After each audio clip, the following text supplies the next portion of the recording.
This Halloween episode of the Gentleman's Scofflaw podcast is sponsored by Phoenix Shaving and Audible.com. You are listening to the Gentleman's Scofflaw podcast. Listener beware. Rise and shine, the liquor store is open. I ain't got time for moping. I best be on my way. Well, I still got time to save my reputation. Time to go day drinking in this dirty little town.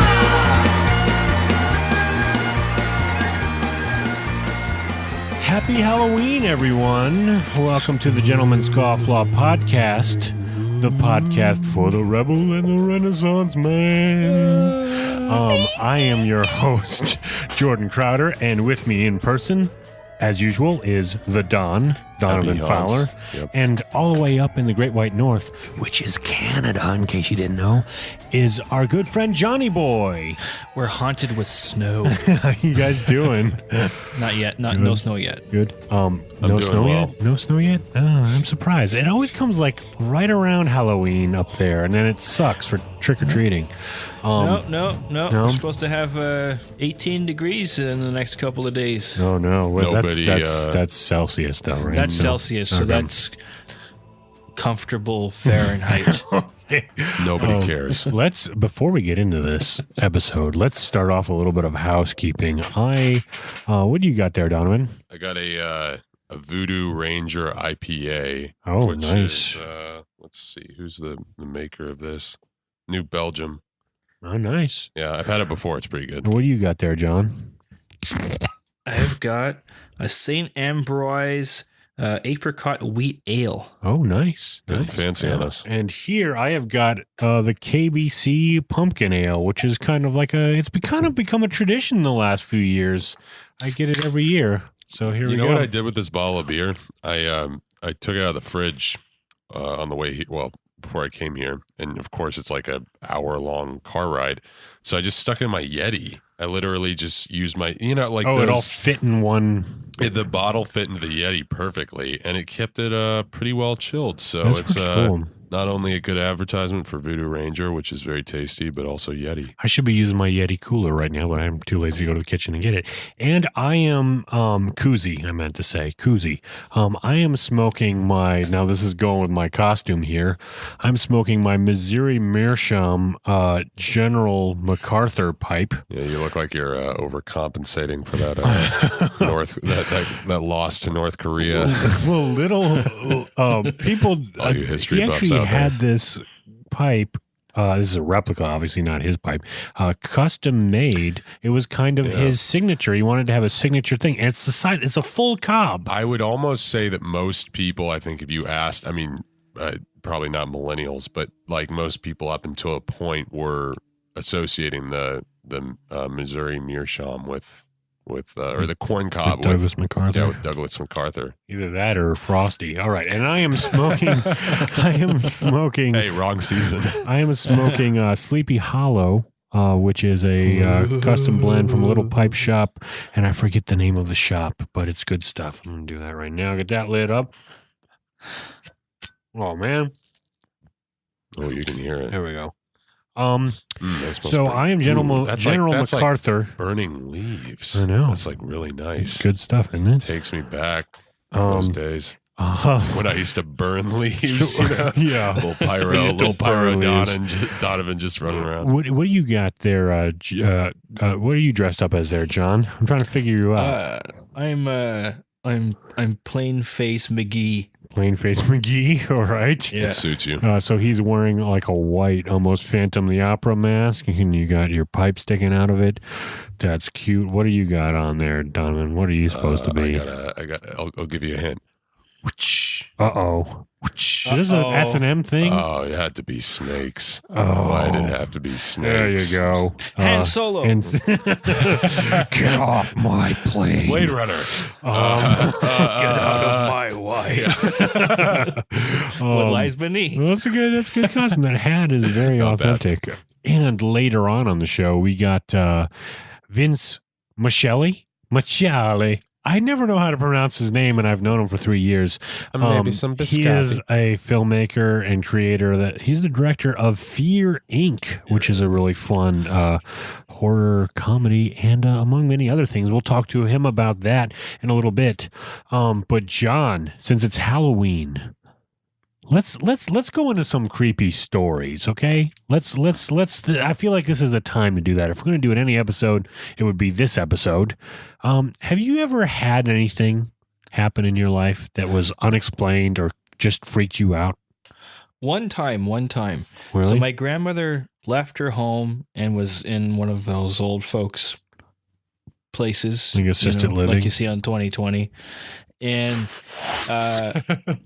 when her house was empty, we'd go and check up on it, right? Yeah. And we went in one time, and my mom and my sister were going up the stairs, and they heard somebody around the corner on the upper level. So they come running down the stairs, freaked out because they're positive they heard someone. They rush out the door. I follow them, not knowing what's going on. I'm thinking there might have been a spider, which in my mind is, what's worse than that? Raccoons. No, spiders are worse Carnies. because they fit into small spaces. small That's the heads. problem. Yeah. So when we're outside, I look up at the second floor window, and the curtain falls back into place as if someone had just let go of one of the panels. What? Are you kidding Yeah. me? So in other words, wait. So could this have possibly been somebody sneaking out the window? Like, could it No, have the been a window real was person? closed. Yeah. And it was, I can't explain it any better than that, than if someone had been looking out the window and pulled one panel aside to peek out, and it was just it falling back into place. Like That's it what I wasn't. saw. It wasn't like it didn't look like wind. It looked like somebody lifted the curtain to look out. Yeah. It couldn't have been wind because all the windows and doors were closed, and because of the layout of the house, there's no gust that could have moved it. There was no vent under the window. I tried to think of every plausible explanation, and the most logical conclusion is ghosts. Wow, that's freaky. And That you is pretty did you weird. go back in the house and see if there was anybody there? Or Yeah, I went around with my dad. We started, banging pots and stuff, and nothing there. gosh, that's freaky. Hey, that's the answer to everything, isn't it? Just bang a pot. Like it's New Year's in the 1920s. That is freaky. I had a freaky story. Last year, I was in Big Bear, and Lacey and I were driving home. Not driving home. We were driving to our cabin after going out to dinner in that little downtown area in Big Bear, the little kind of the main drag. And when you get out on the roads going up to the cabin, it's completely pitch black. They're like these dark, winding, hilly country roads. And just all of a sudden, out of nowhere, while I was driving up, that peered up ahead of us was just this guy, completely shirtless, in shorts, fumbling around like a zombie, walking in the middle of the road. And so, I basically came up and swerved around him, but also honked.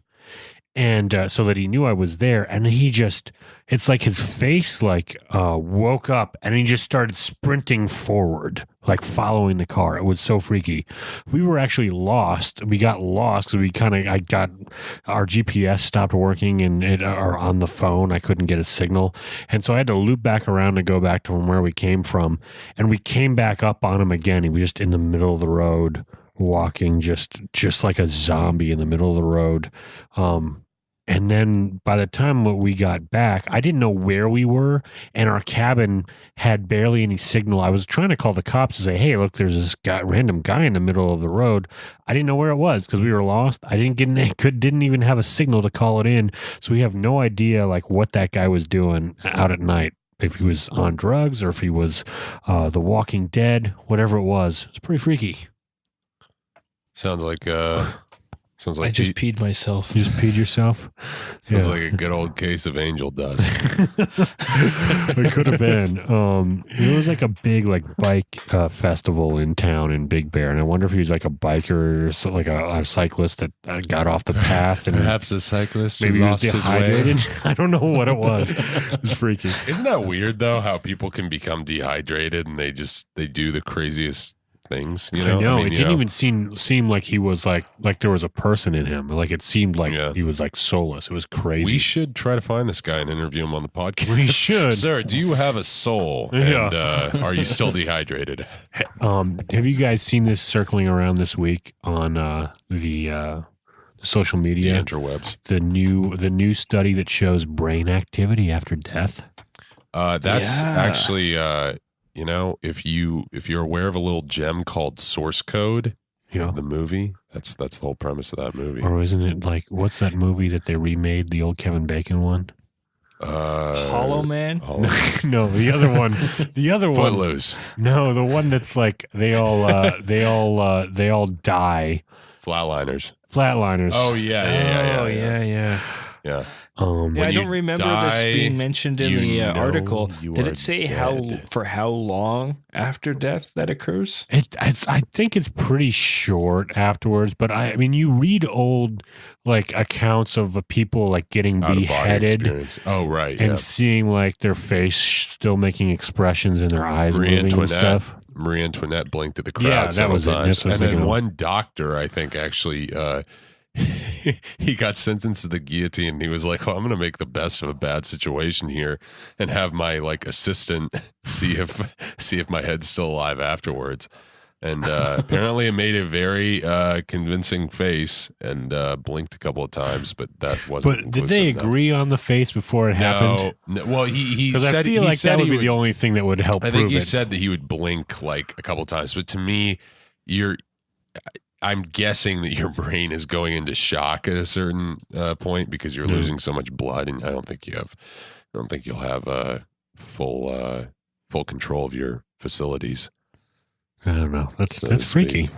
I'm Just- getting creeped out You over know, here. you know what really but you know what really, I mean, if you ever want to, like, I think some of the most harrowing stories I've read have to do with people being buried alive.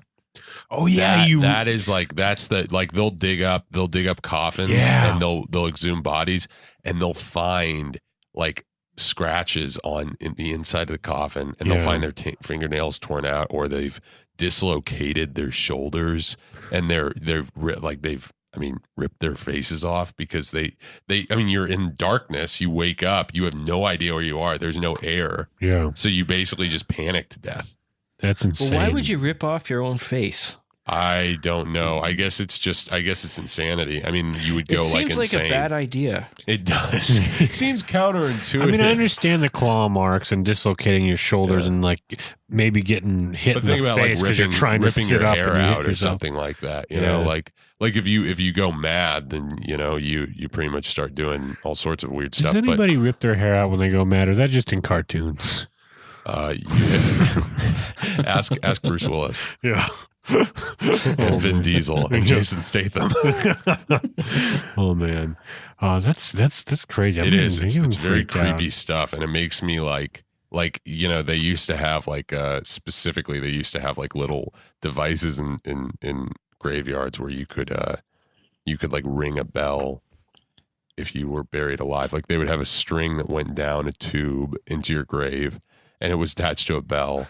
Well, and you would ring it. Let me get this straight, though. Okay, it seems as if they would go to all that trouble to put that backup plan in place, why don't they just make sure that the person is dead from now on? Well, before it's burying weird. I mean, well, I think it's like a weird. I mean, in the past, I think doctors, you know, maybe didn't have a better understanding of comas. Yeah, maybe. I mean, a lot of times they'd put like mirrors under people's noses, and just like that would be like the indication of like whether or not See if they were breathing. whether there was like condensation on the But mirror. why a But mirror? Why not your fingertips? Your- You can feel condensation if somebody's breathing with you put your fingertips under their nose. yeah, but you'd be able to see it. Like you'd be able to like. I mean, think about like anybody breathing on a mirror. I'm not trying to defend 17th century medicine, but But think of it this leeches way, really right? did cure some stuff. No, what? If they went through all the effort to, you know, put the coffin Yeah. down, put a tube with a rope and a bell and all this Sure. stuff, and then bury it, It's a lot of work to dig that hole. Yeah, I feel like there'd be people around the bell, and it would go ding, ding, ding, and there'd be some like poor guy like working in the graveyard that's on his break, and would be like working the graveyard shift. He snips the wire. I'm not going to deal with that today. He just has like a box of Cheez-Its, and he just pours it down the little tube going down. And he's like, it's like, there you go, buddy. That'll last you about a day. No, but the guy who actually came up with a lot of those inventions and marketed them as like, if you're buried alive, this is what you'll do. He actually ended up, I think, cremating himself. Like he makes a lot of sense. Yeah. How do you do that? Well, it's called self-immolation, John, and it's very unpleasant. I don't understand that. People who burn, this is getting very morbid, but this is the Halloween episode. People who burn themselves alive out of protest don't get it. Don't understand it at all. Like it seems like the worst possible way to protest. Wait. Is this being culturally insensitive right now? Why? Because Buddhist monks did it in the 60s. Just I'm not going to complain. They don't own that. Other people have burned themselves around the world in protest of things. It's not just they just got more publicity. They just got more PR out of it. No, but it just seems like the worst possible way you could do it, you know. Yeah. I mean, you get attention my thumb for on sure. A pen. It's a learning experience. Oh yeah. It's true. Yeah. If you don't learn from that experience, you're a sociopath. I think we just lost our Buddhist audience. Sorry. Our Buddhist monk audience. Which are they allowed to listen to podcasts? Maybe not. I don't know. Well, even if they're not, I think they take vows of silence, so they can't say otherwise. Oh, there you go. We're with you, Tibet. We understand your plight. Guys, I hate to do this right now in the middle of a recording session, but I really need to lay down a track. And by laying down a track, I don't mean a Phoenix shaving ad. I mean, I need to take care of some business. So, you need to see a man about a dog. Yeah. Do you mind?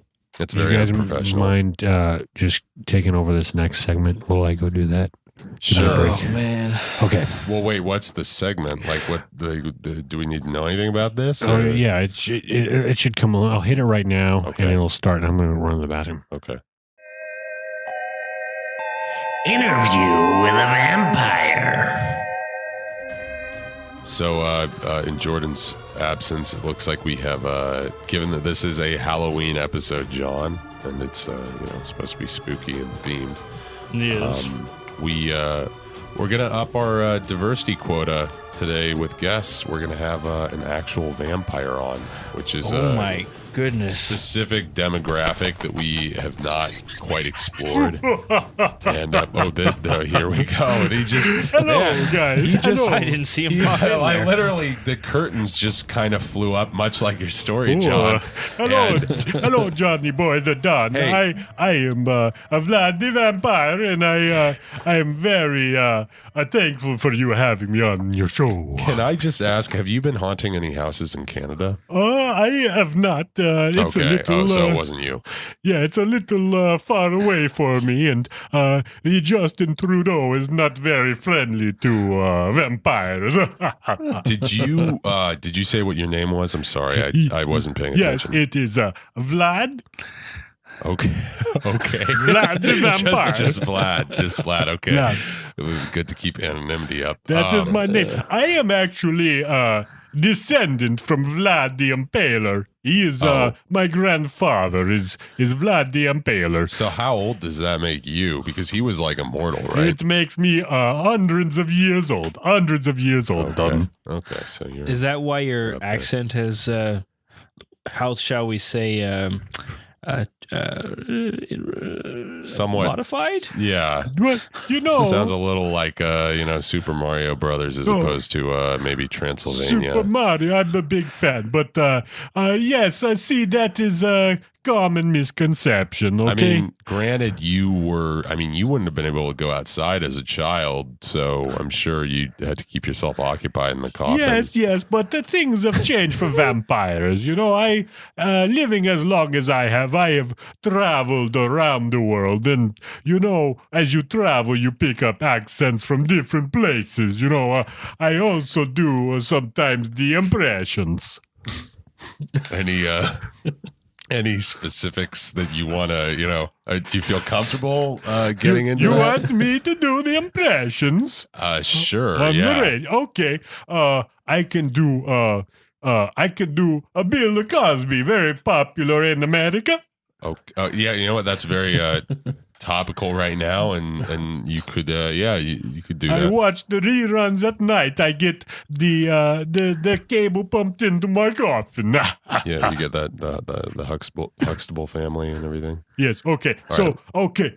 I am the Bill Cosby in the pudding. I'm sorry, I'm very rusty. It's been years since I do Bill Cosby. So Vlad, do you have like a day job or like what do you do? Mostly I spend my day inside. I watch the Netflix, the HBO Go. Binge watching, right? Yes. Yeah. And at night is when I suck the blood from the human victims. Oh, whoa, that's may have to cut A that little one out. graphic there. Yes, but you know. Slightly illegal too. I don't think that's very. Well, things are changed these days. Everything is so politically correct. Oh, don't eat humans.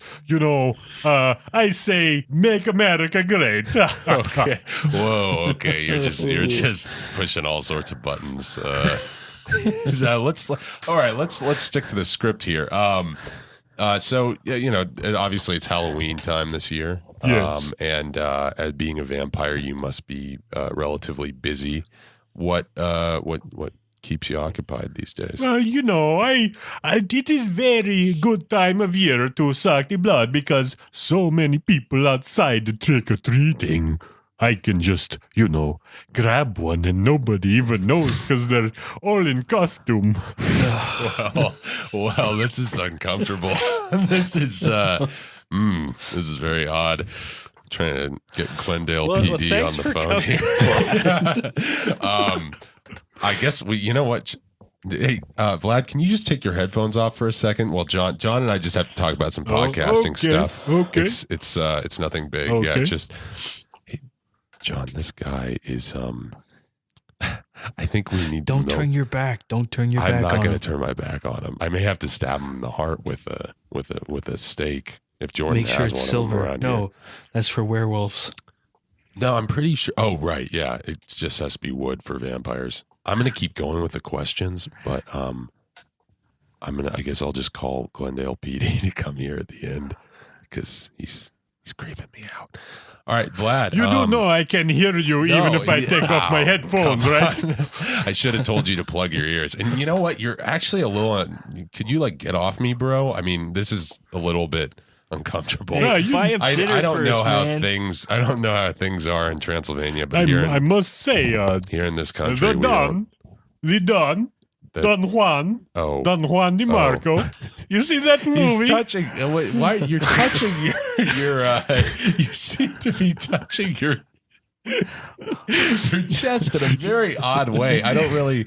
I know the cultural barriers here. I mean, we're not the most Hey, cultured. things are very loose in Transylvania. Okay, well, here in America, we like to keep things slightly Boys will be professional. boys. So you just keep to your side of the podcast table there. Hey John, why don't you ask Vlad a question here? Do you date? Oh, that's a very good question. I don't know Yes, if I want yes. to know the answer to that Yes, one. I do date. It is very difficult dating as a vampire, because I can find any woman I want. And I am very, sexy. I can entice the woman very easily, like Don Juan. A real Casanova, huh? So, and once I, abide the lady I want, I have her forever. Yeah, very And monogamous. Yes, we have a very, hot, passionate relationship. But, after the honeymoon phase is over, they become bitter and resentful, and they blame me for their eternal damnation. I imagine that's pretty tough. They say that 90% of vampire marriages end in divorce, and it's true. That's pretty high. No, but I mean that must be hard. That must make life pretty lonely for you. It makes it very lonely, and I find myself alone in the castle, in the coffin, just wasting my days away watching the Hulu and the Netflix and the HBO Go and the Sling TV. Yeah, you mentioned the TV before.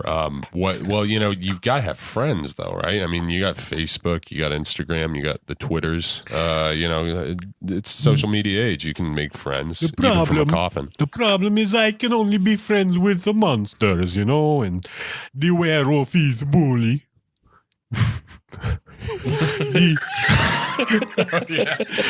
I just understood what he said. The Frankenstein is a little needy. Yeah. And the mummy is a asshole. The mummy. I see. I thought you were talking about your mother. Well, that's tough. That's tough being He's being very kinda tough. He's senator. very tough. Sounds like you got a bad friend group there. We do. This is why I need to be friends with the humans, and humans don't be scared of the vampires. But I mean, to be fair, you are sucking the blood and damning them for all eternity. So Yes, it's this is kind of a technicality. one-way street, If you become vampire, we could be vampire together, and we could be friends.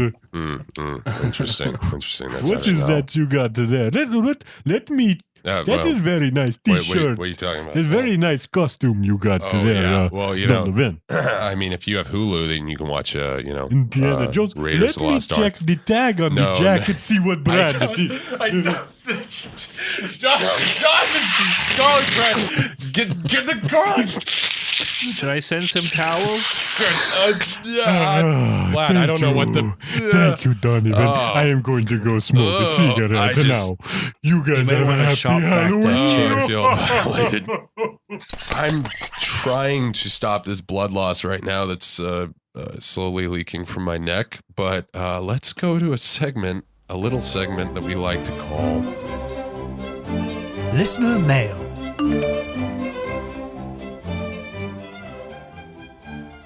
All right, guys. Sorry. That was above sea level. Did the guest leave? Is he still here? Yeah, no, he's gone. It got What's that you got on your neck? Yeah, it's a scarf. okay. For a reason. It's So I missed. got a little bit. weird. Got a little weird. I'm not gonna I'm sorry I missed it. It took me forever to book him. I was glad he'd come on the Halloween episode. Yeah, well, all right, let's go. Back up, Jordan. Don't What? sit that close. Don't sit too close. Okay. All right. All right, let's this is the segment on the show where we interact with you, the listener. You can interact with us on social media. You can leave us a review on iTunes. That not only helps our search rankings and iTunes rankings for the show, but it also gives us some material to work with for for banter for the show. You're contributing to the show in a sense, and you can also leave listener voicemail at man81scoff. All right, Donovan, what does that first review say on iTunes? all right, this iTunes review is from Cribbin8 Easy, and it is a 5-star review by Eric the Loudmouth Midget. So he says, Donovan sounds so much like Corn-Fed from the TV show Duckman that I don't want to look for his real picture online and break the illusion. Can you all give us some thoughts on gentlemanly games of wager and chance? The inventor of cribbage, John Suckling, can't be a real name, was a true gentleman scofflaw of the 16th century who wrote poetry, fought in wars, and died in rakish squalor in France. A contemporary man should at least be familiar with the rules of backgammon, billiards, and some other parlor games to pass the time while enjoying his pipe in the company of friends. That's I a mean, with good a name point. like John Suckling, I think you kind of have to go into war and invent cribbage. It's like a boy named Sue. Also, don't look up pictures of me on the internet. You'll be severely disappointed. just go with the pig. Well, corn-fed. thank you, Cribbin Ain't Easy for that, or Eric the Loudmouth Midget for that review. Although it wasn't really a review, it was more like It was more of a question. Yeah, he kind of pulled the wool over our eyes there. But with hey, 5 he stars. still gave us 5 stars, That's right? true. So that we appreciate it. Thank you, Eric. What does that next one say there, Johnny boy? Well, just a comment on that first one. Yeah, I are must we going to agree, answer the question? Backgammon's a great game. It's my favorite. Is it considered a board game? I think so. But It is, we should have somebody on talk about these games. I was in Kansas just the other day, and my dad had a dartboard set up in the backyard or under our patio, and we were playing some darts in the. That's good. Drinking some Guinness and I like playing some darts. I like playing billiards. Yeah. Like he said. Yeah, we should have a billiards. But guy. isn't it billiards is different from pool though, right? That's all the Is same. billiards snooker? I think billiards is like the actual old fashioned game of like where there are no pockets, and then pool has like pockets. I don't know. Either way, yes. You should know the rules of these games. I used to play a lot of pocket pool as a teenager. And it makes so much more. John, what is that Good other? one. Good All one. right, George. old field pipe guy. He says, totally hooked on your podcast after hearing about it on Country Squire Radio. Great hearing JD on your show as a guest. Living with MS, I get to visit with Tobacco Jesus each time I go in the shop. You guys are awesome. I think he said living in MS. Living in MS.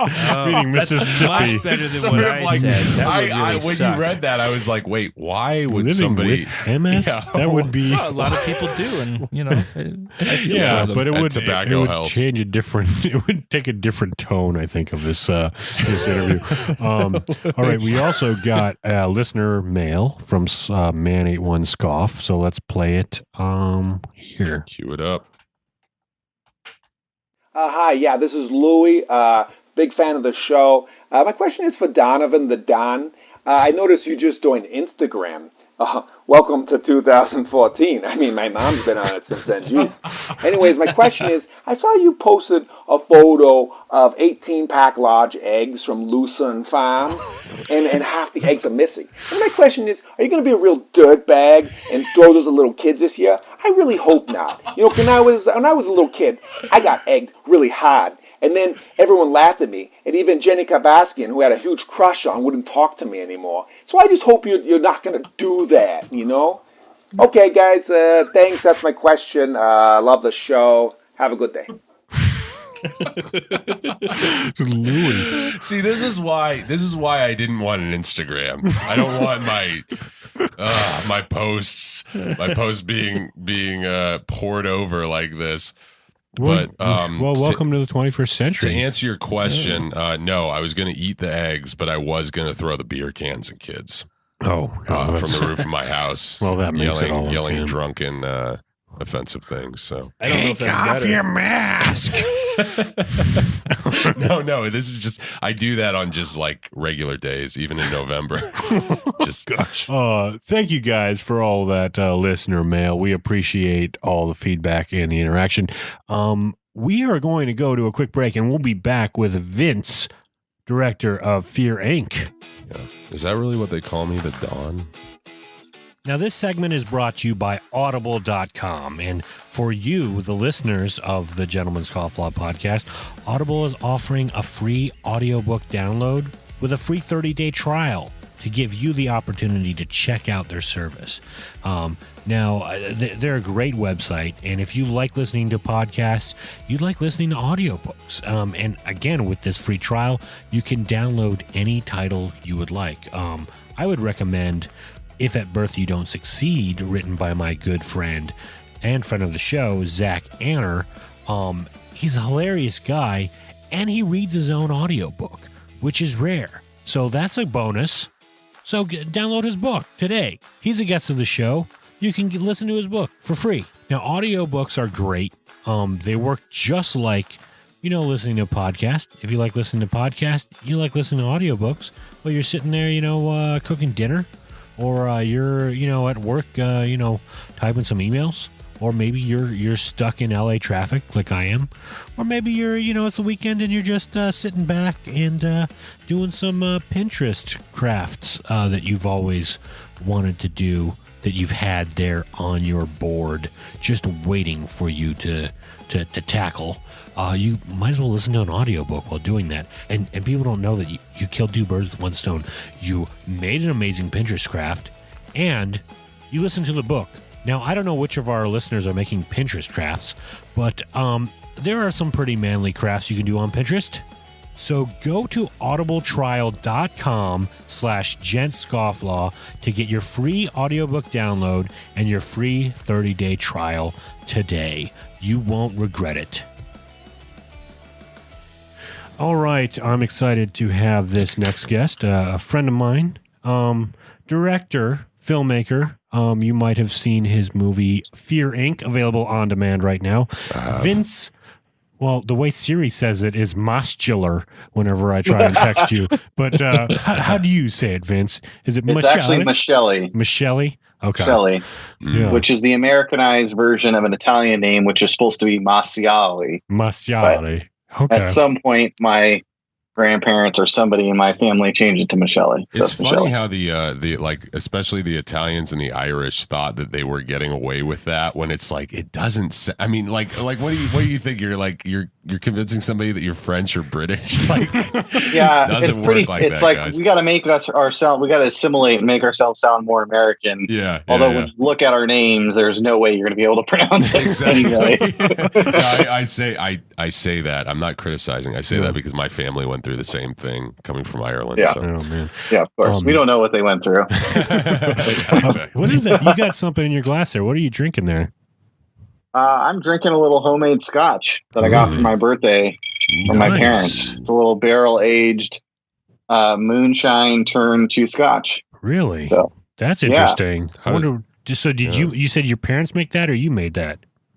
I made it. It's I mean, I didn't actually make the whiskey, but it's one of those barrel aged kits that you get, and you put, you can put you can put like vodka in it. You can put anything that's any kind of liquor that's clear, put it in the barrel and put kind of flavoring in it. And if it sits for a couple weeks, it ages enough to turn into scotch, which is Oh, what I'm really? drinking. It's very delicious. Wow. That's pretty nice. I neat. gotta try some of this stuff. He is a true Renaissance man. You guys don't know this, but Vince, he's a woodworker, I guess. You do like woodworking. He's making his own scotch. I do. You have a lathe. Do I have a lathe? I do not have a lathe. I always want to have a lathe. I don't have a lathe, but I do have a mini. I turned my garage into a mini wood shop that's got a table saw and it's got a little bit of everything in it, which is I make just homemade furniture out of stuff in my garage. Which is fun. Woodworking Well, is it's the good for perfect the place soul. to. If you had a lathe, you could spin like the legs of tables and Jeez, stuff. Oh, John it's a with great the tool. lathe. Gosh, I don't even know what this is. What's weird is I have a friend that has a bunch of stuff that she can't keep in her apartment, so she dropped off like a year ago a lathe that's like sitting on the side of my house, but I don't know how to use it. So I guess I technically do have one. I just haven't used it yet. But she's It's the been great. table legs. They call it the great gateway drug to woodworking. Oh, really? Because if you set it up properly, you could make something really nice in a short amount of time with minimal effort. John is like at he's the edge of the knife when it comes to whatever this is, marketing. Lathe or laid? I don't know. He seems to be pushing this pretty hard. Yeah. So Are you there part of must be a some reason. like multi-level marketing lathe that like Yeah. involves lathes? Is that what it is, John? That's why I sell lathe as a side hustle. How Lathe. dare you sully the podcast with this? That and your essential oils. Hey,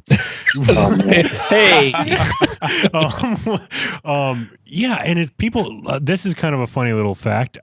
You actually taught me to smoke a cigar, which was like 3 I years ago. taught you? Yeah, That was the first time you smoked a cigar? Yeah, it was at a friend of ours' birthday. We were all gathered around, and I brought a bunch of cigars that had been sitting in my cupboard for a year. And you looked at them and you squeezed it, and it crackled. And you're like, I guess they're all right.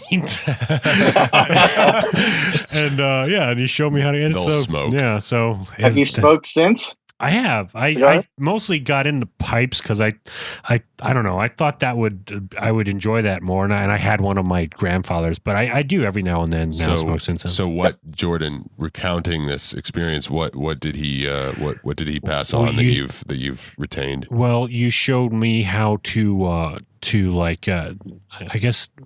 I feel like you told me how to do this, or maybe I saw it in a YouTube video, but how to inhale it and kind of twirl it a little bit, and you gave me the little butt puncher, whatever it's called. Oh yeah, very hole intimate. punch. Yep. It is. Butt puncher. Puncher. Jordan's It's a family show. Control. Cigar butt puncher. Yeah, that sounds a lot better. cigar puncher. Yeah. If this were video, my hands would be blurred right now. Well, we brought you here to talk about whatever, but you are a filmmaker. Let's talk a little bit about that. I mean, what's your story? How do you get started in filmmaking? Oh man, I'm a kid of the late '80s, mid to late '80s, early '90s. So I grew up with originally Betamax tapes and and then VHS tapes of all sorts of movies that I grew up watching, like Monster Squad and Indiana Jones, and for some reason we only had the Temple of Doom. So that was like my sister and I watched that movie over and over again, and for a while was my favorite Indiana Jones movie, and then it's still I still love it. But so yeah, all the Indiana Jones movies, and then when I got a little bit older, it was the Terminator movies and Jurassic Park, and at some point I realized these aren't just magical gifts showing up to my house. Like somebody's making a living making movies, and so I realized pretty at a young age, like 10 or 11 years old, that's what I wanted to do with my life. I'm like, if someone can get paid to make these cool things, I want to do that. Yeah. And I didn't know what a director was. I didn't know what a producer was or an editor or anything. So, yeah, I made a lot of really crappy films as a kid with my dad's over-the-shoulder VHS camera, and then was fortunate enough to have the high school that I went to had a TV film program. Oh wow! And I did that for 4 years and made a lot of even more crappy films. And then went to college, film school, and did that for another 4 years, and started to get a little bit better. And then moved to LA and kind of got into editing and started making films on the side. And so it's just been something I've always wanted to do. That's awesome. Yeah, it's funny. Everybody has a similar story like that, I feel like, because we're all of us here have kind of seem to fell in some way like that. VHS camera. You might be a little younger for that. Maybe you have VHS camera. I one of my first pictures with a camera was VHS camera. VHS. I know of Betamax, but speaking of Temple of Doom, I recently put that movie on while I was like really, really tired, and I started to fall asleep and take a nap, and I did not realize how much screaming is in that movie. There's so much a lot of screaming, especially when Steven Spielberg's wife is being lowered into the lava pit. She just screams the whole movie. She does. But however, it is it's a delight. This is how you can tell when you're getting older. It is. It's a lot of fun. I think it's like in many ways. Like it's also really dark. I didn't realize. Yeah. I probably shouldn't have been watching it as young as I was watching it. But like, there's so many scenes in that movie, particularly Temple of Doom, that are really, the monkey brains eating, that whole dinner scene, and ripping everyone's hearts out and dropping them into the fire. It was just it's a dark movie. I think Spielberg and Lucas said that they were both going through divorces at the time. They were. That was the whole reason. I know for sure Spielberg was. Yeah. And that's why that's like one of his darkest movies. Yeah, crazy. It's pretty. It's nothing like getting your heart ripped it's out. Like it's his blue period, right? Is that what it was? No, I'm pretty sure that was 1941. Yeah. Or what do you call it? What's Schindler's that one? List? That's pretty blue. Oh boy. Schindler's List. Oh, man. Have you guys watched the? Speaking of, have you watched the Spielberg documentary on HBO? No, I keep hearing good Everybody things. keeps telling me great things. That was really good. Oh, you saw it? I did see it. It's like 2.5 hours long. It's very detailed. It's a really well-made documentary.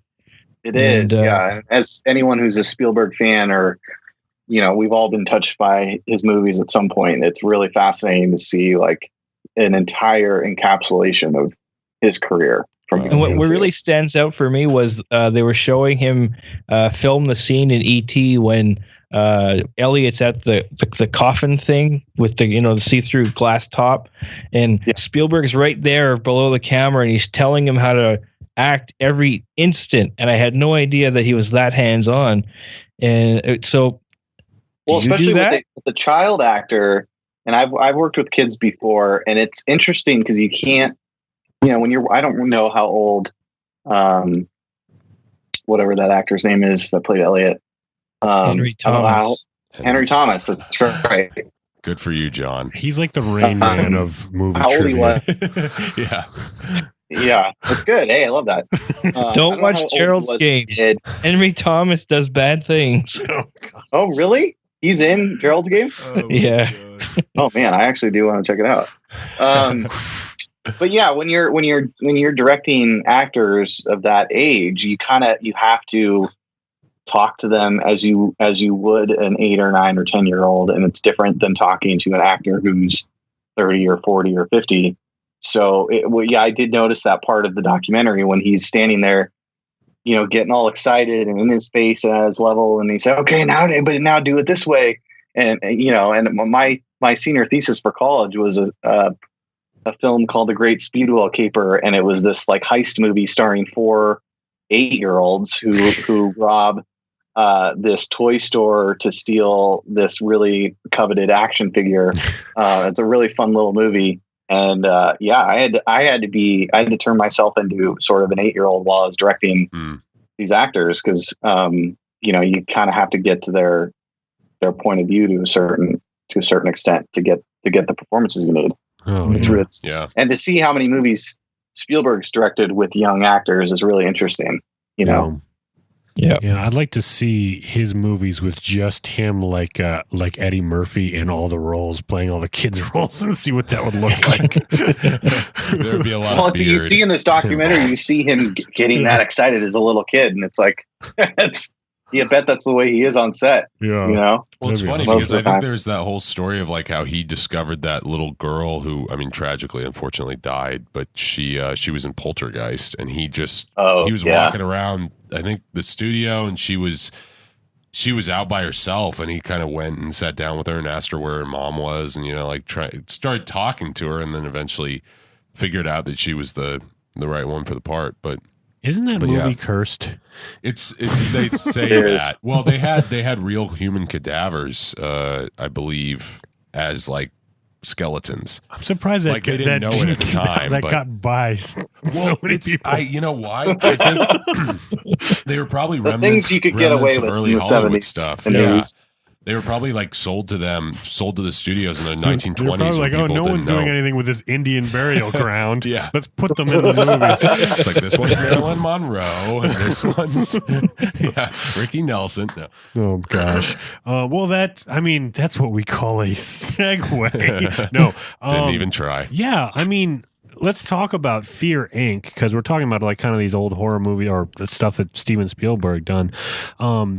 But I want to talk a little bit about the genesis of the project and how it got started, because it's a really cool movie for people that are horror film lovers. You want to talk a little bit about that? Yeah, well, Fear Inc. is a movie about a company, in a nutshell, is a movie about a company that you can hire to come scare you. So for all those fans of haunted houses, people that love going to haunted houses, this is like, the next level of that. Like this, it's a haunted house that comes to you, sort of the premise of Fear Inc. And my business partner and I, Luke, who wrote the movie, we're big fans of, 80s and 90s horror films. We're big fans of haunted houses. But we had never done anything in the horror space before. And so as we were, kind of building our company up and doing a lot of sketches for Funny or Die and doing a lot of goofy satirical things, we had come across this online horror competition where the 3 rules for the competition were you submit a film, it has to be under 3 minutes, you can't spend more than $1,000 on the film, and it has to be loosely based around this concept of who's there. And so I asked Luke, I said, do you have any ideas for this? Because I think we should do something in the genre space. And he said, well, let me tell you a story. I've got this buddy. This guy loves haunted houses, and he goes to all of them. He goes to Halloween Horror Nights and Not Scary Farm, and he's perpetually disappointed when he goes. And so he invited me to this one in downtown called Blackout. And if you haven't heard of Blackout, it's this extreme haunted house that you pay $150 to get into.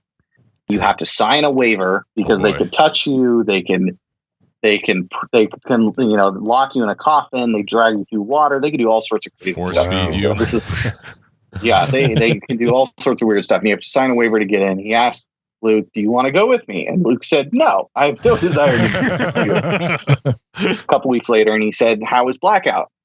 And Luke's friend said, it was better than the other ones, but for $100, I wanted more. And Luke was like, you're crazy. What this guy really wanted was to feel like he was going to die, but not actually die.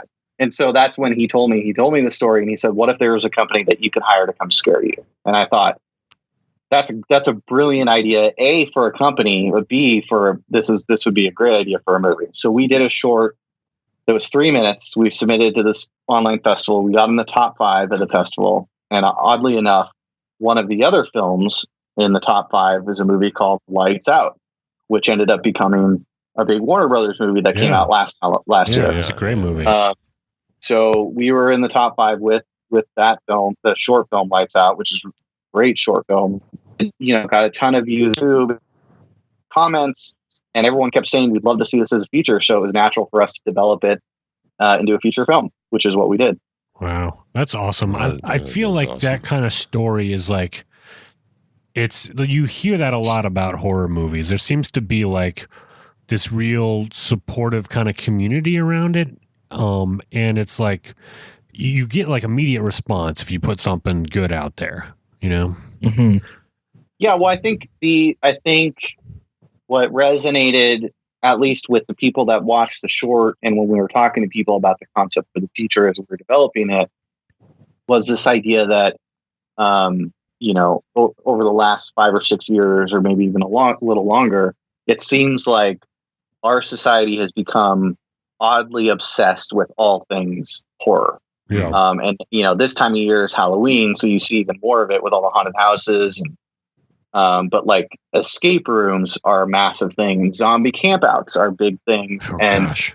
The biggest movies this year have been horror films, Get Out and It and Happy Death Day that just came out the weekend before last are massive successes.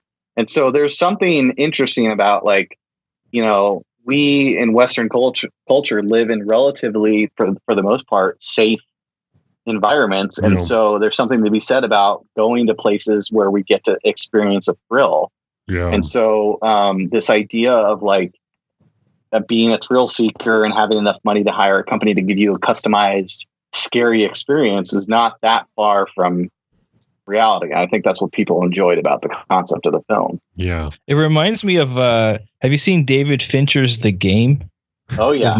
With Michael Douglas. So it's kind of like, it's kind of that kind of idea where you want this break from the monotony of the daily grind, an adventure that you apply for, but you don't know exactly what you're going to get.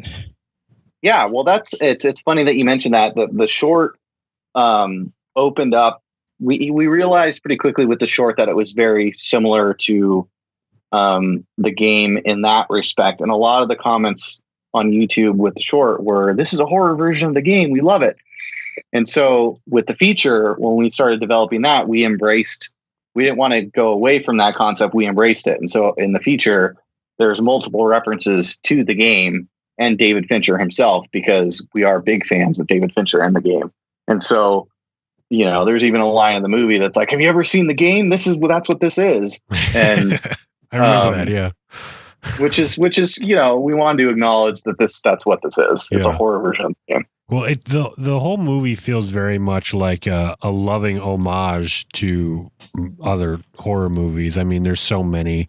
I mean, just from the main character wearing the Freddy Krueger shirt, like most of the movie, and there's a bunch of references in there. So anyone who is a horror fan will catch them. I don't know. We don't have to ruin them if people haven't seen it yet. But we definitely feel that watching it. Oh, these guys really love horror. Yeah, well, for us, it was like, we thought from the very beginning, if we're going to do a horror film, we're going to do something that speaks to us. And there's a whole list of movies that, recently, while I respect, that are elevated genre movies like It Follows and The Invitation and The Witch, which are all interesting movies that are kind of slow burn horror films. Yeah. We genuinely missed the movies that we saw as kids, like Nightmare on Elm Street and Halloween. Yeah. And, one of our favorites, Scream, which came out when we were in high school, was like the ultimate example of a movie that was self-aware and was fun and scary at the same time. And so for us, we were like, if we're going to make a horror film, we're going to do something like that. That's, we're not going to take ourselves too seriously. We're going to have fun with it. We want the scary moments to be intense. We want this to be self-referential. We want it to reference movies that we grew up watching. And we want it to be, at the end of the day, we want it to be fun, not take itself too seriously. And so that's like the reason we went that direction, is we were like, how fun would it be if the main character was obsessed with horror films and he got a custom horror experience where he gets to witness all these horror movie deaths, in real life. And so it's kind of fun to witness Joe, the main character, be giddy through the whole movie as he's seen all of his favorite horror movies come to life. Yeah. And what I love about the movie too is there's multiple twists that you don't see coming, where like there's because it starts, because it seems like we could talk about that too. Like you have a background with your business partner in a lot of comedic type stuff, but it feels very comedic and funny. And then at one point it turns where you're not sure what's happening. And that's where I mean, the whole thing's fun, but you're like, oh crap, is this actually happening or is this not happening? It's a lot of fun if you haven't seen it. Thank you. Yeah, we wanted to keep people on their toes. And we wanted to keep, the thing about the main character of the movie is we wanted him to be relatively authentic for who he was. This kind of slacker, feeding off of his girlfriend sort of bro guy that you kind of love to hate, who's obsessed with horror. So like he's going to see everything coming. So we wanted to keep him on his toes, and then by extension, keeping the audience on their toes and just keep spinning things around. Because if this was a real life person and a company really came in to scare him, what would they do? They'd have to keep this guy on his toes and keep him thinking like, wait a minute, is this part of a movie? Is this real? Is this a company? Is someone really trying to kill me? And so that's like, we just wanted to have fun with that sort of like back and forth throughout the whole movie.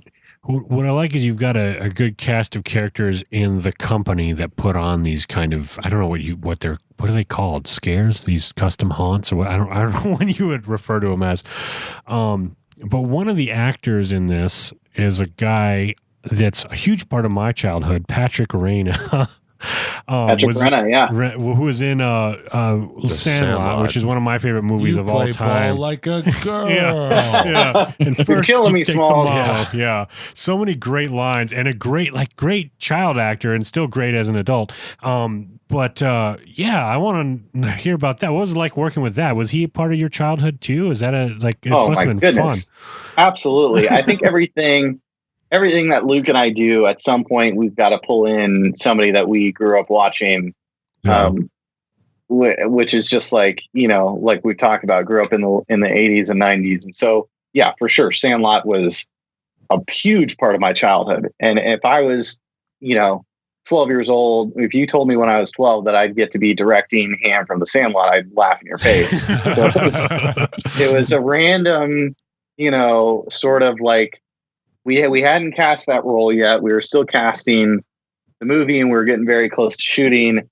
And I think Luke, my business partner, saw him coming out of a store and thought, man, I wonder what Ham from The Sandlot is up to these days. Is he busy? Should I try and call his manager and see if he wants to do this movie?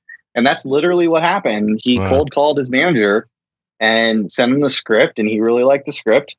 And he joined our cast. And it was so weird because when he showed up to set, it was like, what's funny about Patrick is he looks exactly like he looked in The Sandlot, just old. Like he does not look like everybody who sees his face, who's seen The Sandlot, knows immediately who he is. Yeah. And so that for us was like, it was so fun to work with this like legend from our childhood. Yeah. And he's like one of the nicest guys. He was so generous. And one funny little anecdote about Patrick was he plays his character. He plays one of the employees of Fear Inc. in the movie, and he's only in a few scenes in the movie, and he generously decided to come out and do it for us. But there is a scene in the movie where he plays a masked character that gets into a confrontation with our main character, and without giving anything away, it ends up being revealed that the person under the mask is Patrick Renna. And so the way we planned to shoot that scene was, we're not going to have Patrick come out and be covered in a mask and do this big fight scene with our main actor. We're going to have a stunt person or one of us realistically do it. And then have Patrick come out for the one shot where we reveal his face. And Patrick said, actually, I really want to do this scene with the main actor. I want to be the guy in the mask. I want to do the fight scene. I want to do the stunt. I want to like brawl with him. And we're like, even though you're going to be covered in a mask the whole time, he's like, I want to do it. I want to do it. So he's the person in the mask that, and it's so honest to do it. He's like, I want to do it. Let's shoot the whole scene. He was so great. He's so great to work with. That's awesome. A real team player, not like a diva actor. Yeah. Yeah. And then if you've seen the movie, there's a really fun opening scene with Abigail Breslin that Patrick's in, that we actually shot 4 or 5 months after we shot the entire movie. We shot that last. And we actually added Patrick into that scene. He wasn't originally written into the scene because we liked working with him so much. And he was so great and everything else. We called him up and we said, we're doing the scene with Abigail Breslin. Do you want to be in it? And he said, absolutely. And so he came out and did that scene for us too, which was cool. Oh, wow. Abigail Breslin, she was in Signs with Mel Gibson. Did she talk about that? John and I are huge Mel Gibson movie fans. So, he had to ask. Really? I don't know why people hated on that movie so much, but I loved Signs. I loved it too. Yeah, I did too. No, she did not talk about Signs. We only worked with her one day, and it was a pretty intense day. We were chasing her through a parking garage for about 12 hours. She was such a trooper. And she did not do the stunt work. She did do the stunt work. She did everything. Oh, nice. We had her crawling on the ground. We did everything, but we didn't, our movie was such a low budget movie that we essentially had to do everything ourselves. So, we had a stunt coordinator, we made everything safe, but she did all her own stunts. She was great. Wow. That's awesome. What's the process of distributing a movie like this? What do you where do people first see it, and how do you go about distributing it? Well, in this day and age, there are a million different avenues to get your film to be seen, especially with, the Netflixes of the world and video on demand and streaming, and Facebook has distribution platforms, and there's all sorts of ways to see films now. But for us, we knew we wanted to premiere Fear Inc. at a big festival and then try and sell it out of the festival. So that's what ended up happening. We got it into the Tribeca Film Festival, which is a really big film festival in New York. That's like the Holy Trinity. It's like Tribeca, Sundance, and Cannes, right? So that's no small feat. And Toronto and South by Southwest, I'd add into the sort of top 5. No, those guys suck. Yeah. Hey, TIFF is a big festival, man. You should support that. No, I know. we're just messing with John or Canadian film festivals. Man. Those are the top. Those are the top 5. And so we were like, we want to get into one of those. And we got into Tribeca, which was incredibly exciting because premiering your first feature film in New York City is like, man, one of the greatest experiences of my life. Mm-hmm.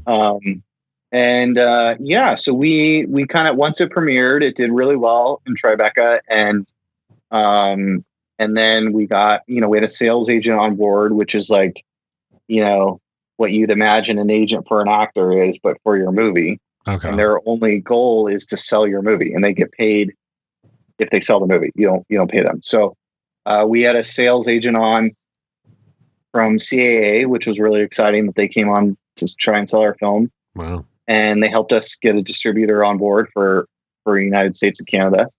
And so we sold it like 2 months after Tribeca. And then quickly after that, we sold international rights. We brought a sales agent on board to sell international rights, and they're still like, it's being released, I think, this week in France for the first time, which is really cool because it's Halloween a year later. Yeah. And it's being released in France, which is really exciting. It came out in Australia. It's coming out in the UK, and next month they're going to sell a bunch of other territories. So, man, I mean, there's a million different ways to do it. But for us, it was like, let's get some notoriety from a big festival, sell it out of there, and then see what happens. And so that's kind of the route we took, which has been a learning experience. That's awesome.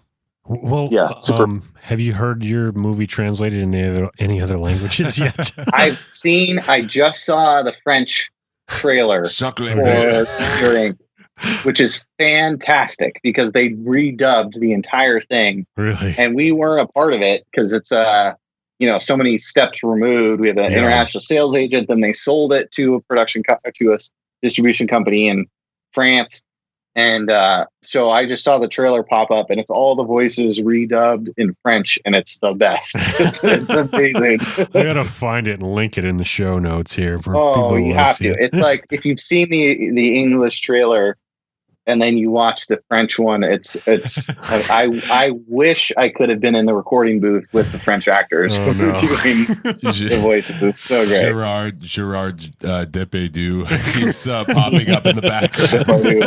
Yeah, they just After Effects them in. Ham from the Sandlot. Patrick is in the trailer, and so someone had to dub Ham from the Sandlot in French, which is great. Zoot. What's your killing me smalls in French? How would you say it, Smalls, Timtu.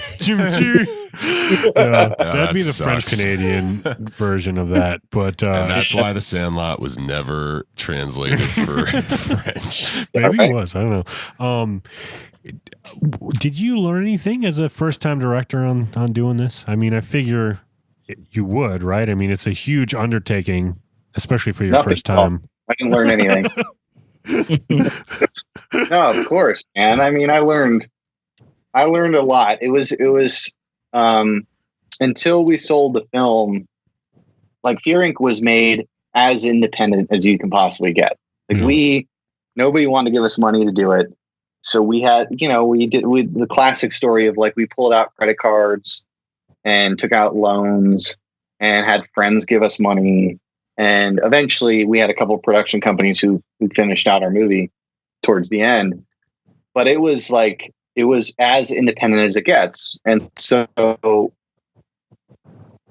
because of that, we were 100%, which was fun. And that in and itself was a big learning experience of how to manage a crew of 40 people and working with, very experienced actors who've been on hundreds and hundreds of episodes of TV, like Lucas Neff, Caitlin Stacey. We had Stephanie Drake from Mad Men who worked with John Hamm, and you've got Chris Marquette, who has been in tons of movies, horror films, and all sorts of stuff. So you're working with these people, and this is my first feature as a director, and you're learning, like, okay, these guys definitely know what they're doing. So you have to sound like you know what you're doing. And so that was a big learning experience. And then you go through that whole process and you make the movie. And then we shoot a scene with Abigail Breslin, who's an Academy Award nominee, and has been acting since she was 6 years old. And you go through this whole thing, and you make your movie, and you edit it, and you finalize it, and you show people, and they like it, and you change it, blah blah. And then you premiere it, and then you sell it. And then when you sell it, it turns into, now somebody else comes on board to then they're going to market it and distribute it the way that they want to do it. And so that was a whole nother learning experience of, like, now I've done all this work, my first feature film, all the blood, sweat, and tears, my credit card debt, everything, and I'm handing it over to you. Yeah. And you've got to, hopefully find the same sort of value in this movie that I do. And so that was a whole nother learning experience of, like, now I've got to trust that somebody else is going to take my baby and do something great with it. So, yeah, I mean, of course. And there's a million things I would have done differently now that I've gone through it, both in how we made the movie and how we sold it and everything else in between. It's just like, I went to film school, and I went to postgraduate film school, and I've done a ton of shorts, but, like, nothing prepares you for making your own feature film, Yeah. Wow. So it was and since then we've taught, Luke and I go and teach a few classes on independent filmmaking, just because we feel like if there was something that existed before we made Fear Inc. that just would have given us a breakdown of, like, here's the nuts and bolts of how to make a movie, I feel like we would have been a few steps ahead. So we've taught some classes since then about, like, this is what we did to make our movie, and it's no frills, no glossing over anything. It's like the good, the bad, and the ugly of making Fear Inc. And sometimes it's funny seeing that students in the classes that we've taught just looking at us like, is this what I really want to do for the rest of my life? It's not easy, and it's painful, and it's hard, and it's stressful, and I got a little depressed towards the end when it wasn't in our hands anymore, and it's tough, man. It's a really tough business to be in. Yeah, for sure. And not many people ever, like, you're in the small select few of people that have actually done a feature. I mean, there are filmmakers are a dime a dozen, especially in this town, but it's rare that you run into any of them that have directed an actual movie. So hats off to you for for jumping in and doing it. It's no easy task. Yeah. It isn't easy, and there's a reason why, this town, Hollywood specifically, looks at you differently if you've made a feature film. Because Fear Inc. for us, it wasn't a massive hit that got into thousands of screens and theaters all over the country, but it's still, it opened so many doors for us. We have agents, we have managers. We've been, for the last year and a half, we've been in 30, 40, 50, 60 different rooms pitching our other projects because of Fear Inc. And it's unbelievable how people look at you differently when you've made a movie, because I think everyone knows what it costs you to do it. If you get a movie off the ground, it doesn't even matter how good it is, and you can, and let alone premiere at a festival and then sell it. Yeah. I think people look at you like, all right, you're in the club now. Yeah.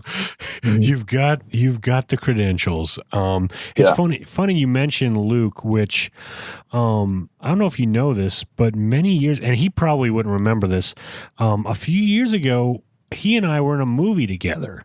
And I just realized that recently when kind of looking through, like, some of the Fear Inc. stuff. I think we were in a film about Lewis and Clark called Manifest Destiny that was a musical, an indie musical about Lewis and Clark.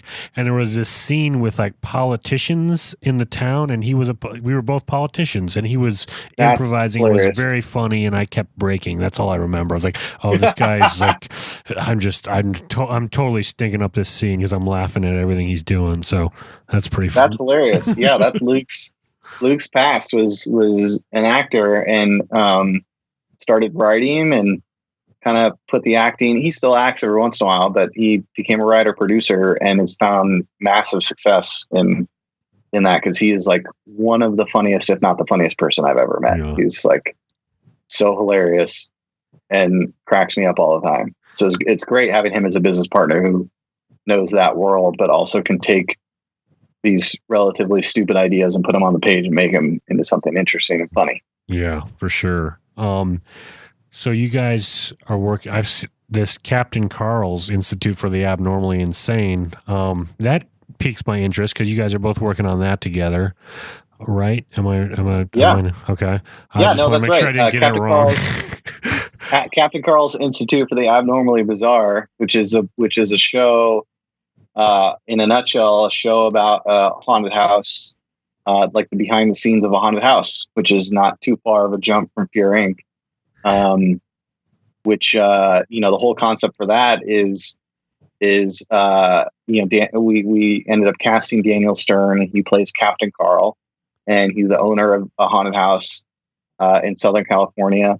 And at the end of the pilot, he ends up getting murdered, and the show is really about who killed Captain Carl. And so all the employees are suspects, and they're getting interrogated, and every episode is a new employee, and we're finding out more about Captain Carl and the employees and who possibly wanted to murder him. It's a really fun, Clue meets Beetlejuice with a little bit of The Office mixed in there, because it's kind of a workplace comedy too.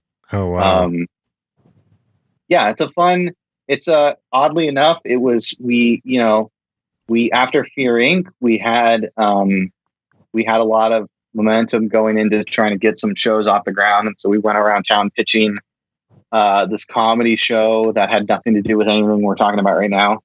And everyone had seen Fear Inc. And so as we were going into these meetings trying to pitch this straight comedy, everyone kept asking, are you doing a Fear Inc. TV show? Are you doing a Fear Inc. TV show? And because the rights were tied up and the film still hadn't come out yet, we couldn't do anything with it. Yeah. And so we ended up coming up with a completely separate idea that was still sort of in that world, which ended up becoming Captain Carl's. And the first place we pitched it to, it sold, and they wanted us to shoot a pilot. And now we're finishing up a series Bible for it, and we're going to take it out and try and sell it to a network. But yeah, it's been such a crazy, weird, half-brain sort of idea that turned into a really cool idea. And then all of a sudden we wrote it with Daniel Stern in mind, who we grew up watching in Home Alone, and never thought we'd get him to do it. And he read it and said he'd do it. And all of a sudden we're doing a show with Daniel Stern, which was crazy. Wow. Yeah, it's funny. Did he talk about Home Alone? Way to hijack the question, John. Yeah, right. Daniel Stern, oddly enough, is probably one of the more successful actors I've worked with. Yeah. And he's definitely the nicest actor I've ever worked with. He's super generous. Oh, nice. And he fully acknowledges that he had his heyday in the 90s of all these amazing movies that he was a part of, Rookie of the Year. I didn't realize Daniel Stern directed Rookie of the Year. Yeah. Wow. And is also in Rookie of the Year. Yeah. And he had this movie that he did called Bushwhacked. That's a big I love that passion movie. project. Daniel Stern is the main producer on Bushwhacked. Oh, He hired the director, Home Alone 1, Home Alone 2, all these massive City movies. Slickers. City Slickers 1 and 2. My goodness, just classic movies that Daniel Stern was a part of. And so he fully acknowledges that that's he's living off of amazing projects that he was in the 90s. He even told us, Luke and I were fortunate enough to go to, it was a crazy story that he agreed to do this project and invited us to his house. And so we went to his house, and he gave us one of the craziest stories we've ever experienced. He kind of gave us a Fear Inc. experience at his house. We show up to his house, and, random side note, we actually offered him a role in Fear Inc. that he turned down. But he loved the project, and so I'd love to work with these guys. So he knew about Fear Inc., and then he said he wanted to do Captain Carl's, which is another show about the sort of horror haunted house world, and invites us to his house. We go to his house, and all of a sudden this random person answers the door wearing this really scary mask and this weird outfit, and doesn't say anything, and opens the door and lets us in. And we sit down on his couch in this house, and he's not saying anything. He's walking around and doing these weird motions. And then he takes us down a hallway, dark hallway, and opens the door. And he's got an elevator in his house and leads us into the elevator. We're joking, thinking this got to be Daniel Stern playing a prank on us, right? Yeah. Lets us to the elevator. Daniel Stern closes the door. He doesn't come in the elevator with us. It's pitch black in the elevator. At this point, now we're laughing uncomfortably, thinking, are we in Daniel Stern's house? Are we getting catfished? Are we going to get murdered? Is this what the heck is happening? And all of a sudden, the elevator starts going down with just Luke and I in the elevator. We go downstairs, still pitch black. The elevator stops. We have no idea what the heck is happening. All of a sudden, we hear Daniel Stern's voice far off in the distance, just yelling, guys, are you in here, guys? We have to let ourselves out of this elevator. We walk into a pitch black hallway. And all of a sudden we walk out and we see Daniel Stern walk out in normal clothes, just walk up to us like he's just meeting us for the first time. He's like, hey, nice to meet you. I'm Danny. What the? And so he tells us, he's like, all right, so you guys are the Fearing guys and you're doing a show about a haunted house. I had to pull a prank on you. And he said, admittedly, I was just going to do it at the door, but your reaction was so great that I kept going with it. And takes us into this closet down in his basement of this house, this amazing house he has, and shows us all these masks that he bought. And up on the counter of these where the masks are a Marv and Harry figurines from Home Alone that are like, all right, obviously you love Home Alone. And it was just like, awesome. It was just such a dream to work with him. He was so cool. That's so cool. And Daniel Stern, like, I think we think of him like a lot as a comedic actor, but he's been in a lot of serious roles where he's really like a dramatic actor too, and a voiceover actor. The Wonder Years, the voice of the Wonder Years. My goodness, Diner. Like classic. Yeah. Diner was a great role. I was going to say before John rudely interrupted me with his question.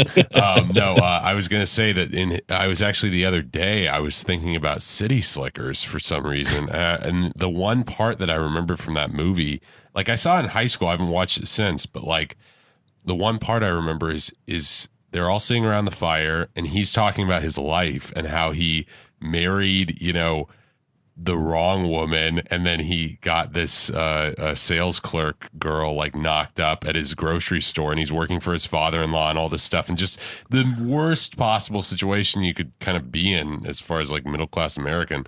And he just looks down, he's like, I ruined my life. And it's the most heartbreaking moment in that movie because you're like, yeah, man, you really did, F it up. But then you really in a way, it's like he really like brings it home and you sympathize with him. And it's just, it's a real dramatic moment in that movie that works. He's a really, really, really talented actor. And he's also just super hilarious. So there's it's obvious why he's had success in all the comedies he's been in, but like, I don't know if he's been given the chance to like do too many serious roles where I think he'd crush it because he's crazy talented. Yeah. And side note, I just discovered that he's a very talented sculptor too.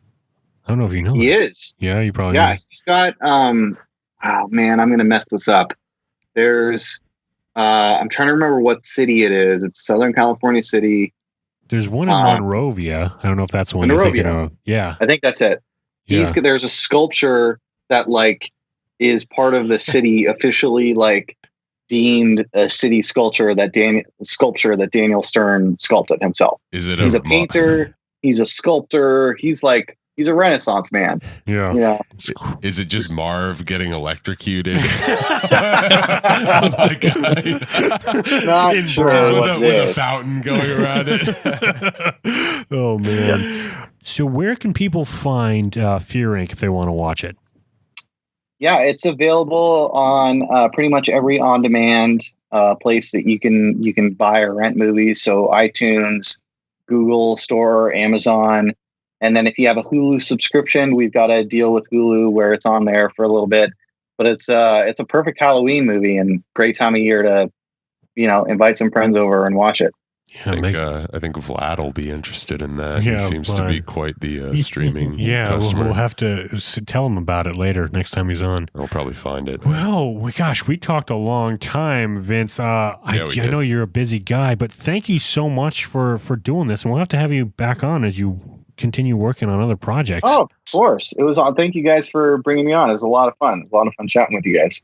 All right. That's great. Thank you. And we're going to take a quick break, and we'll be back with the winner of the Phoenix Shaving giveaway. Quick break. Hey, this part of the show is brought to you by Phoenix Shaving. If you like to shave, and you are a man or a woman, I mean, some women are hairy. That's all right. That's okay. No judgment. But if you're a guy that likes to shave and appreciates the finer things in life, go to gentlemanscofflaw.com/shave. That link helps support the show, and you could check out some of Douglas Smythe's amazing shaving soaps, aftershave colognes. You'll be blown away at all the stuff he has. Scents for days. He is like the Walter White of artisan soap making. He's got this lab basically there in Phoenix, Arizona, where he creates his soaps and he cures them. It's an independent business. You're not giving your money to all those guys that are ripping everybody off with razors. Right now, you can get some wet shaving starter packs. So it has everything you need to get started wet shaving. You can get sets that have the safety razor, the brush, the soap, the aftershave. Tons of great scents to pick from. I've mentioned before, one of my favorites is Tombstone. Also, they have Sundown, which is like a classic barbershop scent. They've got Cavendish, which smells like pipe tobacco, which is amazing. I tell you, I've been using the stuff, and I don't get any razor burn or razor bumps anymore. This stuff is amazing, especially the aftershave.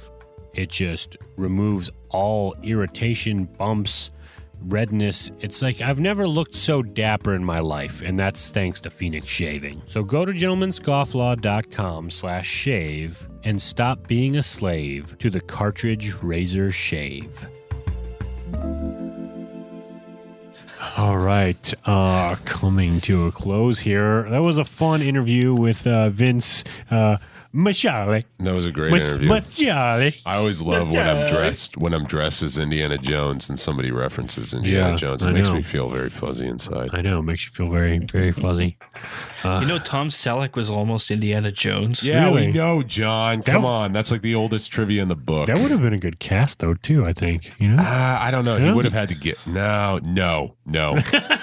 No, Harrison Ford is Indiana Jones. And I'm not like that big of like a Harrison Ford supporter. Like I like him, but he is Indiana Jones. That role was built for that guy. It's true. Even more so than Han Solo or I would venture to say I might polarize audiences with that one, but honestly, Han Solo is a bit of a one-note character.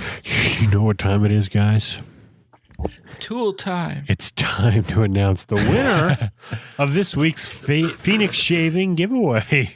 Ooh, this is a sexy bottle too. Well, let's announce the winner of the last week, and then we'll announce this new fragrance. Okay, right. Let's get a drum roll, please. All right, and the winner of the Phoenix Shaving Aftershave Vetiver Planet is Mike Anderson. It's Mike Anderson, and there's an MN at the end. Maybe he's from Minnesota. Maybe he's just maybe it's just like Mike Anderson, man. You are the winner. Keep an eye out for a message from us so we can get your address. And this next week we are giving away, what is that, Donovan? I feel like I'm not qualified to read this. You read it. You're from French Canada. This is not French Canadian. It's Sangre de Drago, which I believe means dragon's blood. Ooh, and it's got a very kind of a sinister looking bottle, right? Yeah, it's got a shady looking guy with a wide brimmed hat, a hood, and a Venetian mask. It looks like liquor too. It's a very dark. It does. And I want to drink it. It looks. I'm almost convinced that they just bottled rum and called it cologne. In this point, what does it say on there? It says. Oh man, that smells like. Oh man, it smells like sandalwood and oud. Yeah. That's what it says on the bottle. A lot of ode happening in that bottle. All right, so if you want to win this, link in the show notes on Instagram, and it'll be yours. Damn, $30 value, too. That's definitely going to be my next scent. Next one. You say that about everyone. Yeah, I do. I'm should still working through my first bottle because I got to, it's like it's precious. Like, you can't just waste it on anybody. The thing is, though, here's the thing, all right? Little plug for Phoenix Shaving. A whole bottle of this stuff, I don't know how much is in it. Okay, it says 3.5 fluid ounces, right? Enough to get you drunk.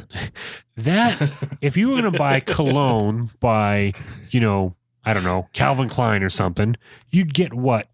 It's like a quarter of an ounce, a half of an ounce, and it would be like $60 or something. And it would come with this advertisement, Seduction by Calvin Klein.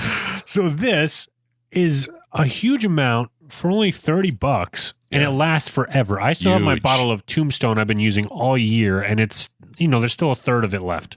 Yeah, I still have my CAD from like April. Guys, we gotta step it up. We gotta start moving on to other stuff in their we gotta selection. do like Douglas does, and we gotta rotate. Like that's I think what we gotta that's do the is key. rotate. Yeah. That's right. Yeah, gotta rotate with how you're feeling and with the season. This is definitely like this smells like something you should wear in October. Yeah, for sure. And John, if people want to support the show, what can they do? Well, I'm still working on those wooden cereal bowls. So in the meantime, we got T-shirts and bumper sticker magnets and regular non-magnet stickers and I think binders. The binder, the things you put in the back of the binder on the edge. Binders full of women. Binders. Yeah. Oh, that's a topical reference. 2012 coming back. It's a little valet. It's a valet. You can keep your pipe stuff in if you want a little wooden valet. Kind of cool stuff. That's it.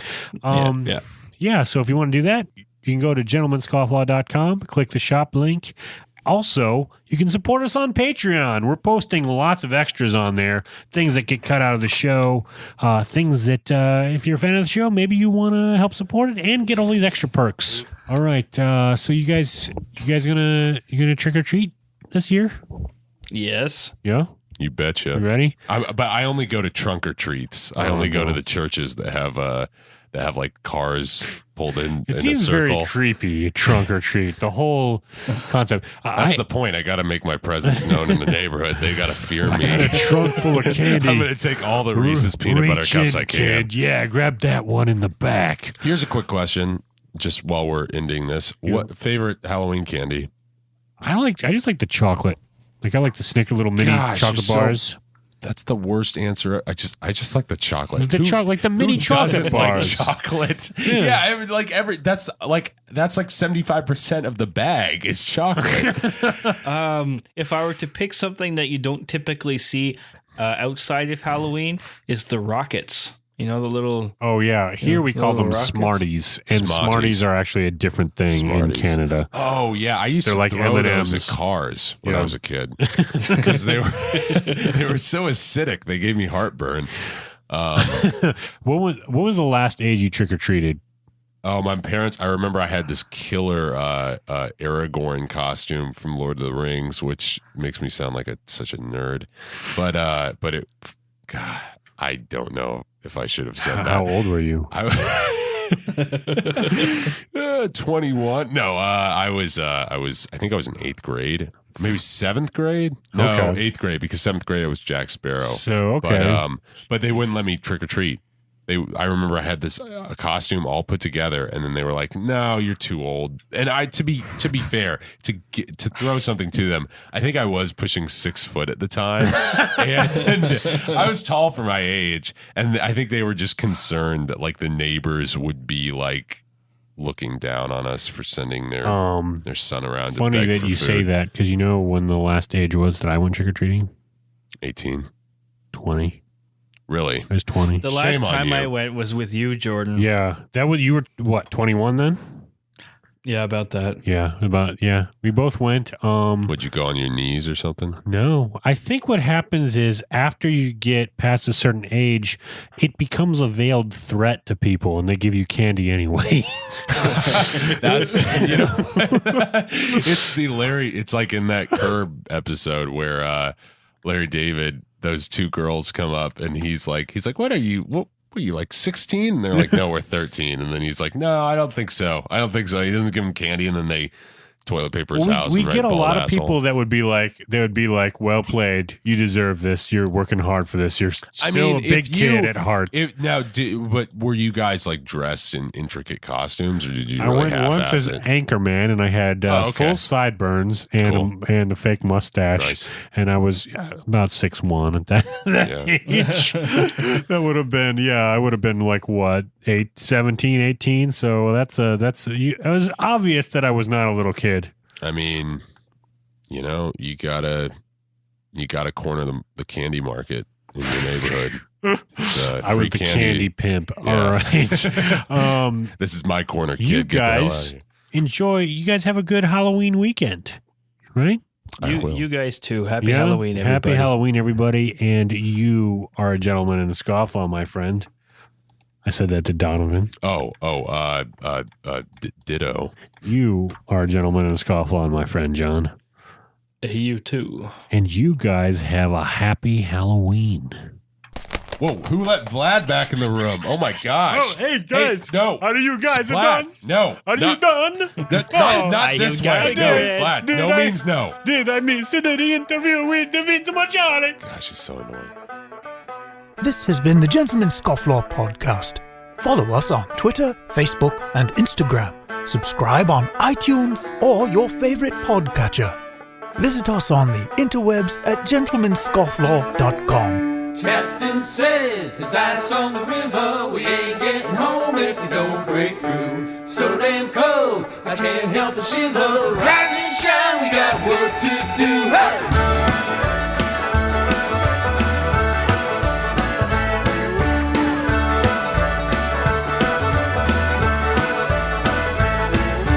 Captain says his ice on the river. We ain't getting home if we don't break through.